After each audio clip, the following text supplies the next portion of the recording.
Well, Sung, I am thrilled to be wrapping up my week with you on a Friday because you know this, but you're one of my favorite people. And we have done one of these shows before, back when I was the host of the Reaching, or not the Reaching Higher, the Real Chemistry podcast.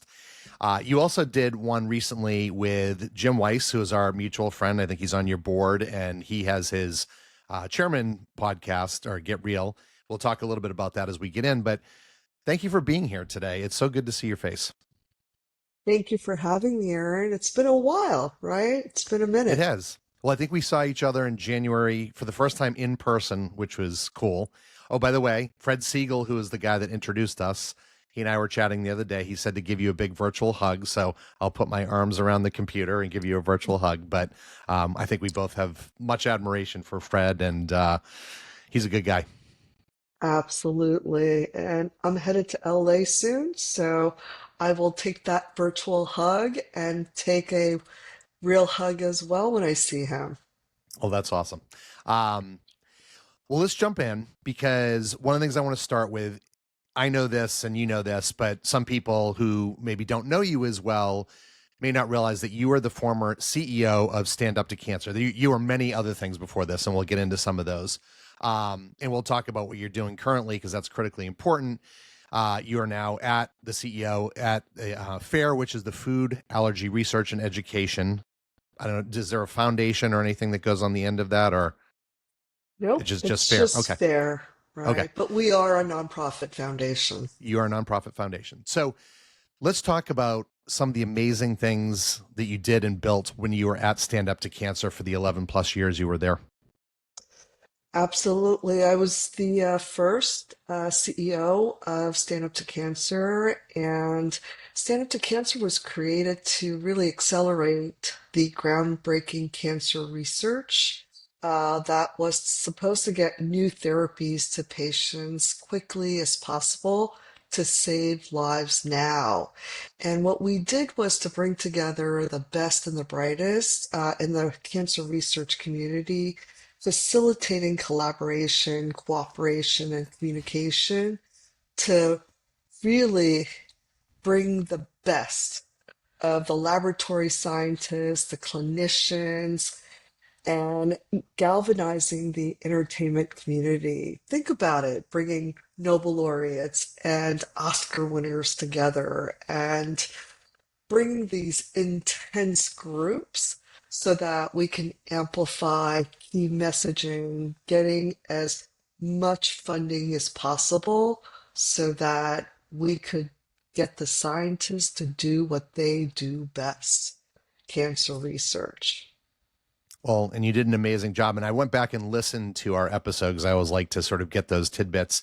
And I think at the time, if I remember correctly, you had raised something like $750 million. And I'm sure it's north of $1 billion now. But you built the foundation of something that was truly amazing and genuinely making an impact. Yes, and I think, before I left, we had facilitated 9 FDA approvals, and, we really helped facilitate the fourth pillar in cancer treatment called immunotherapy. Hmm. And we had PARP inhibitors that wasn't part of the armamentarium for cancer treatment. So there are so many things that we're so proud of as part of the Stand Up to Cancer movement. Well, thank you again for doing that. And what I love is you brought that mojo over to your new organization, not so new anymore, because I think you've been there for a couple of years now. So let's talk about this fair, the Food Allergy Research and Education, and who it serves. FAIR, Food Allergy Research and Education, is the leading U.S. nonprofit dedicated to improving the lives of people with food allergy through transformative research, advocacy, and education. And what's really shocking to most people when I talk to them about FAIR, we serve a patient community that numbers more than 33 million people just in the United States alone. That's 10% of the United States. Well, it's a staggering number. And I actually, one of my discussion points that I wanted to cover because I did learn this on Jim's pod, the Get Real with Jim, was that, and I guess the follow up that I have on that is for something that impacts so many people, why does this get swept under the rug or treated like it's some sort of like cutesy, like, oh, you have this food allergy, like, isn't that stupid? And it's not stupid at all. It's deadly to many people, and we'll talk more about some examples of that. But why do you think it is that it gets dismissed so easily? I think there seems to be a pervasive misperception that food allergy is some sort of fad diet, or it's a preference, or it's a choice that someone makes. But food allergy is actually a potentially life-threatening disease of the immune system. A food protein is misunderstood by the immune system, causing a reaction that becomes life-threatening. And unfortunately, that misperception can have a lot of downstream impact that can include everything from inadequate research funding to kids with food allergy being bullied by not only their peers, but even sometimes by adults. We'll get to an example of one such instance, which you've turned into something bigger, which we'll also talk about. But one thing that I did also want to dive into is the fact that I learned I knew you were a nurse, which I loved, right? Because you and I talked about this on our last conversation. Nurses are the lifeblood of the healthcare system. They're the ones that care, they're the ones that make everything go around. What I didn't know is, though, that you started early days as a school nurse. And I thought it was interesting and sort of a full circle moment, given the fact that school nurses have to deal with a lot of kids, school age kids and their food allergies. And you started as a school nurse, probably back when people really didn't understand much about food allergies. And it was just treated as something where it's like, oh, don't let that kid have peanuts or don't let that person have milk or whatever. How has that experience of early days sort of helped shape your current role and your current thinking? As a nurse, you're trained to become an educator, a clinician, a researcher, and an administrator. And if you think about my current role, or even the role as CEO of Stand Up to Cancer, these roles in healthcare as CEO, it's all these components that make you a strong leader. So in my latest two roles, those four focus areas are what I have put together to be more effective. Think about the roles. Stand Up to Cancer, FAIR. It's about bringing all of those disparate roles together to build movements. Being an educator, being a clinician, being a researcher, being an administrator. Who better than a nurse to lead movements? I love that. That's really powerful. And you're the perfect person for that, Sung, by the way. I do want to add one other thing, which I think probably also was one of the reasons why you chose this role as CEO of FAIR. And I didn't know this as well, is that you suffer from food allergies and have needed to carry an EpiPen for most of your life. I'm sure, one, that helps you get into the mindset of the people you're serving. And two, I know because you've gone out and I've seen some of this, and this is the documentary that we'll talk about in a minute. It helps when you're going and talking to lawmakers and other constituencies about why this is so important. So let's talk a little bit about what that's been like and how sadly you've suffered from it, but how it's helped you in doing the day-to-day role that you do. Food allergies is definitely personal for me, as it is with the food allergy community. And Aaron, one of the things that I have shared with my community is the fact that I ended up using the epinephrine auto-injector 7 times last year because I ended up with two new food allergies. And we really couldn't figure out what they were. And think about it, sumac, right? It was one of my new food allergens. It's not a allergen that most people think about, right? Right. It's a spice that's used in Middle Eastern cooking, but last year in DC, it was something that was sprinkled on every cocktail. And it was like everywhere in chef's top like spices, and it turns out it's some type of berry in the Middle East that gets grounded up, and it's put in different spices, and it was prolific or ubiquitous in everything. And so every time I was out, it was in some kind of cocktail or in some kind of dish. And it was to a point where I just couldn't go out and eat.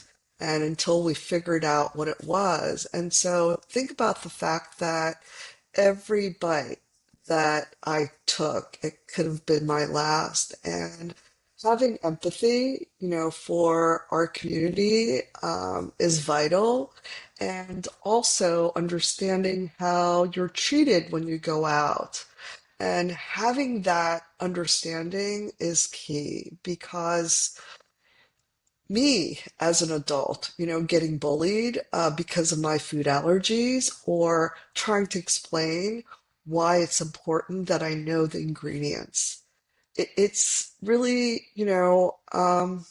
quite sad sometimes when you're bullied not only by those that don't understand what you're going through with this life-threatening disease, but also not being able to explain to people why your life depends on not being in contact or having cross contact with the very food that could actually kill you.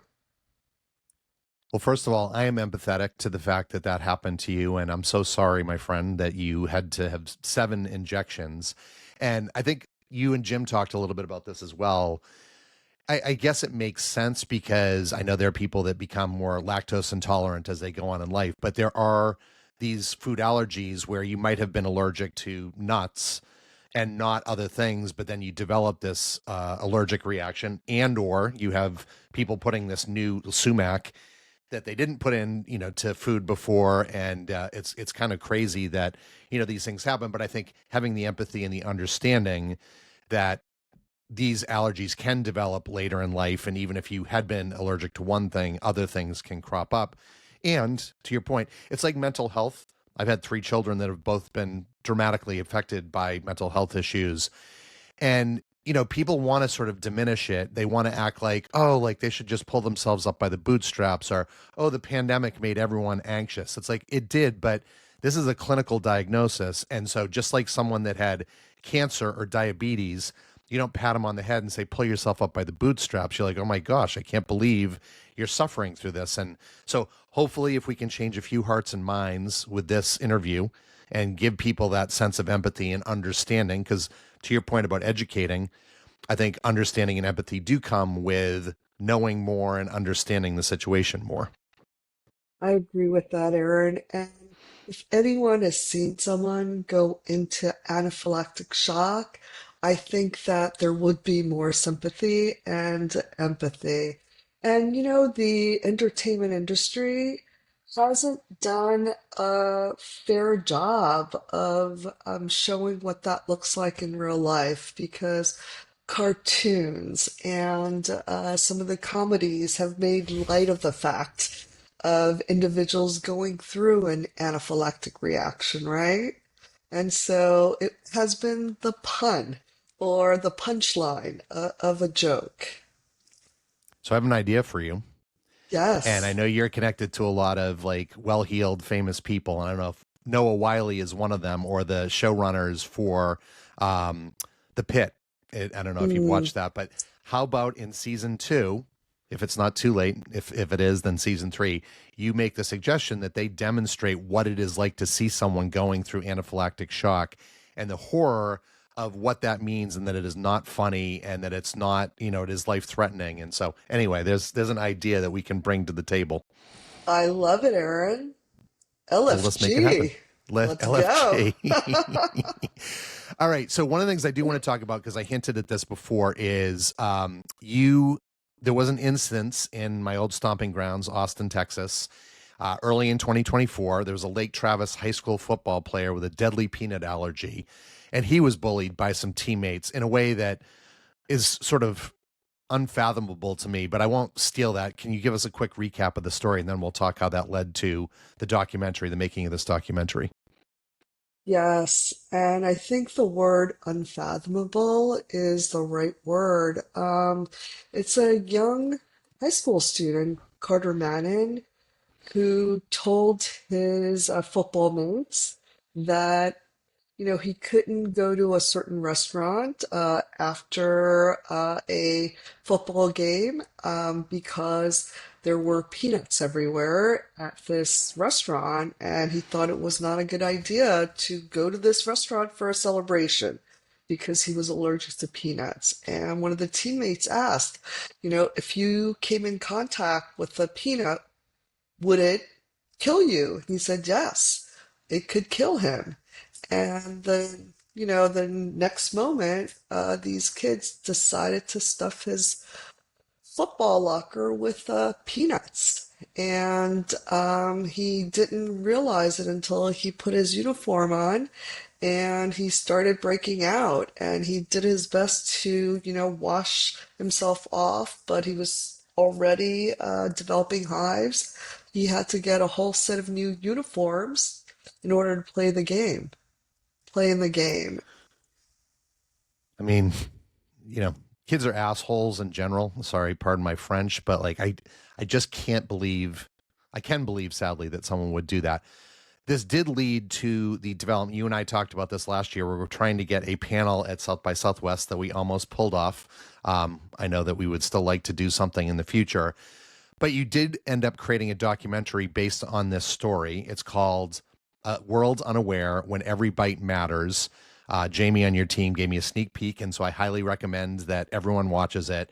When will people be able to see this important film? And more importantly, where can they see this important film? You can expect to see this in the fall in select theaters across the country starting in October. When the schedule is available, we'll have it on our website at foodallergy.org. Well, thank you. And that actually, my mom used to like to say, kills, feeds two birds with one crumb instead of kills two birds with one stone, because I do like to give guests the opportunity to share where can they come and connect with you or support the causes that you're focused on. One of the things that I want to evolve this to is, we just kicked off the NFL season. We're talking in early September here. So whenever the show airs, which I think will be in the next week or two, now's a good time to talk about a partnership you all created in November of 2024 with some guy named Patrick Mahomes. People may have heard of him before. I think he played in the Super Bowl a couple times, maybe several times. Tell us more about how FAIR and his organization, 15 and the Mahomes Foundation, work together. The name of the partnership is 15 and Fair, and it's a partnership between 15 and the Mahomes Foundation and Fair to bring our Fair Neighborhoods initiative to the Kansas City area. And it's really to reduce inequities, access to care, support, and resources to those with food allergies living in marginalized communities. The initiative also provides food allergy academy training for the staff of community food banks, pantries, and local restaurants to help keep food allergy patients safer. And I'm really grateful to the 15 of the Mahomies. When someone like Brittany Mahomes steps forward to lend her voice to an issue, it helps lift up families who often feel marginalized, invisible, isolated, and overwhelmed. And it's so important. She is very much involved and her heart's in the right place. So we're really grateful to have her on board. Well, it's nice because, again, Stand Up to Cancer, as we talked about, you had the Reese Witherspoons and, other very famous, very recognizable people that helped carry the water, right? So I think getting people like Patrick Mahomes and Brittany Mahomes, who are very recognizable, helping to sort of hold hands and join efforts is critically important. And it's part of why the star that is Sung Poblete is so important to this role, because you do have all of those great connections. So congratulations on doing that. The last thing I want to talk about before we get into some lighter hearted questions, well, one serious and a few lighter hearted questions, is we already talked about where people can go to find out more, but what can people do in general to better support those with food allergies beyond just being empathetic? We can definitely do several things. Please go to foodallergy.org for resources if you are an individual with food allergy or a caregiver to someone with food allergies. And for those who are in a position to help, please donate. Please give. There is one of the largest private funders of food allergy research in the United States. And this is one of the ways you can make a real difference in the lives of those living with the disease. We're trying to cure food allergies in the next 10 years. And I know that with our Nobel laureates and with our incredible scientific advisory council members, we are trying to put 10 shots on goal. That means we have to raise $100 million in the next several years in order for us to do it. We had 9 FDA approvals in cancer research when we were at Stand Up to Cancer. Remember, food allergy is so much easier to cure than cancer. I know that we can do it. We have the will, we have the brain trust. All we need is funding. So please go to foodallergy.org, give what you can. $1, $5, $10. It doesn't matter. Please give. And I'd also encourage people because, yes, giving is a good way to support for the very reasons you talk about, but also think about being more empathetic. And if you do, hear someone talking about it, I would say, see something, say something. Say, I listened to this great podcast with this amazing woman, Sung Poblete, talk, fair what they do, and don't shame or be more conscientious. And then I would say also, if you've got social channels, people listening in, share it with your channels and encourage people to come. And so there are multiple ways that you can get involved. Now, I do want to shift into some more lighthearted, as I mentioned before. And one of the things that I'm sort of shopping around now, because I had a question that I evolved in my interview with singer-songwriter Aloe Black. And so I'm trying out a new one with you, Sung. It's probably not a new question for podcasts, but I feel like it's a way for people to know you a little bit better and to give, once every 3 or 4 months, I'll go onto Facebook and ask for show recommendations. And I've also been asking people for podcasts. So what is a TV show or podcast you are currently binging? Well, I am re-binging. I don't know if you've seen the show Matlock with Kathy Bates, I but know of it. I have not watched the show yet, although my wife keeps saying we need to put it on the list. well, I think you should put it on the top of your list. Kathy Bates, I don't know how she does it, but she gets better and better and better when you realize she is at the top of her game. But it is one of the most clever shows. Well, thank you And for that recommendation. And for some of the younger listeners, there was actually another show called Matlock, and I'm blanking on the name of the actor, but it was a male actor, very famous, and I think it was on for like 10 or 15 seasons. And so this is a bit of a reboot, and I love the fact that they cast her and that they had a woman versus a male as the lead in the show. and season two is coming out, so you've Well, there you got go. to watch season one and catch up. All right. Well, thank you for that recommendation. My next question is, I know that you have had an opportunity to meet a ton of famous people. And one of the things I'm trying to learn during these conversations is who has impressed you the most out of all those people you've met?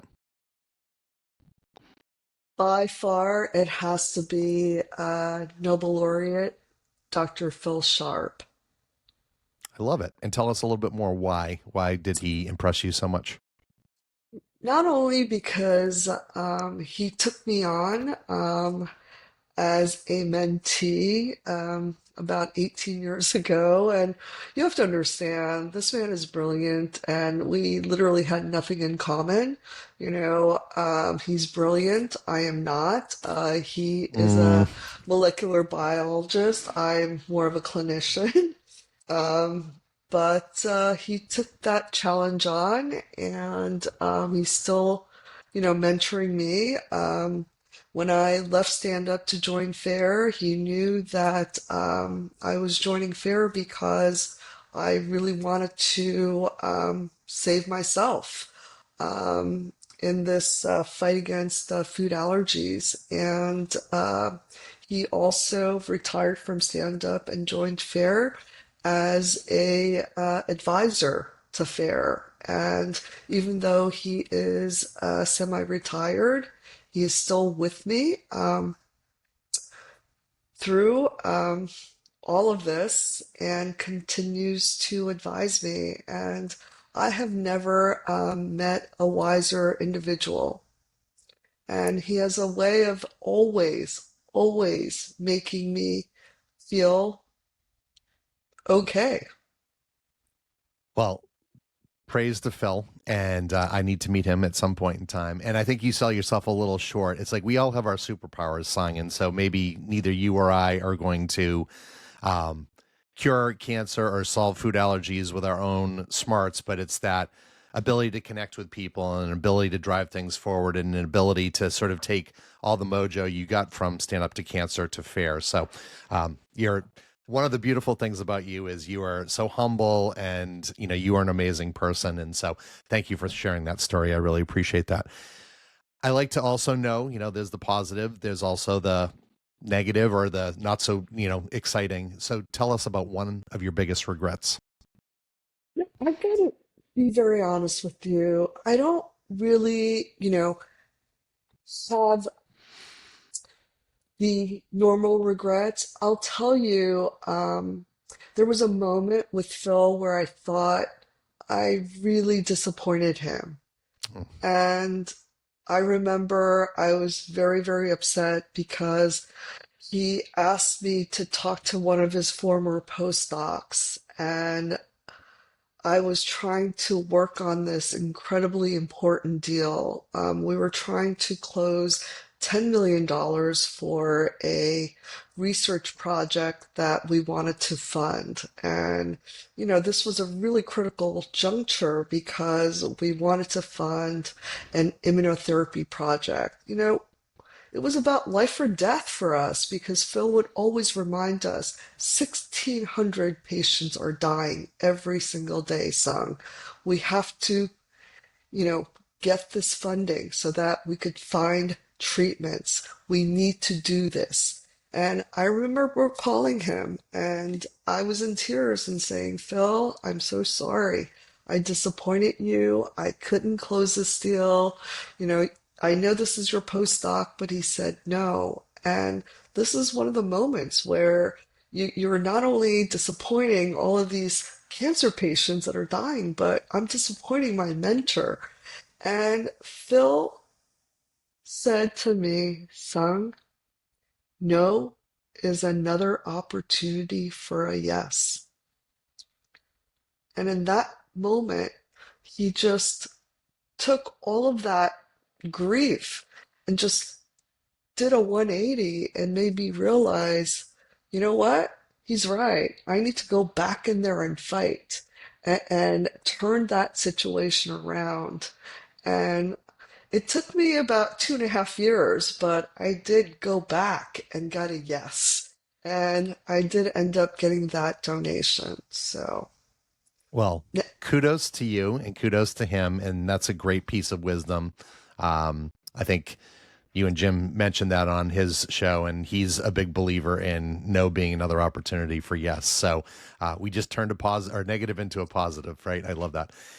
Last one, which is a fun, lighthearted one, similar to my, deserted island question that I used to ask. But name one band or artist you wish you had seen in concert, ideally one that's not still together or no longer with us. gotta be Mozart. Wow, you're going old school, my friend. Didn't see that coming. Come on. He started touring when he was 6 years old. He was a badass. He's a total badass. I'm always thinking of like Beatles and Rolling Stones, and you're taking it back to like the 1700s, which is why I think that's an amazing answer. So I've not ever had anyone go that old school with me. So that's a good one, Sung. That's a good. On that note, that's a good one to wrap up. Sung, thank you so much for taking the time out of your busy schedule to talk with us.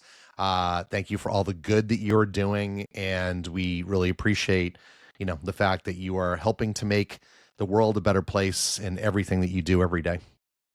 Thank you for having me as always.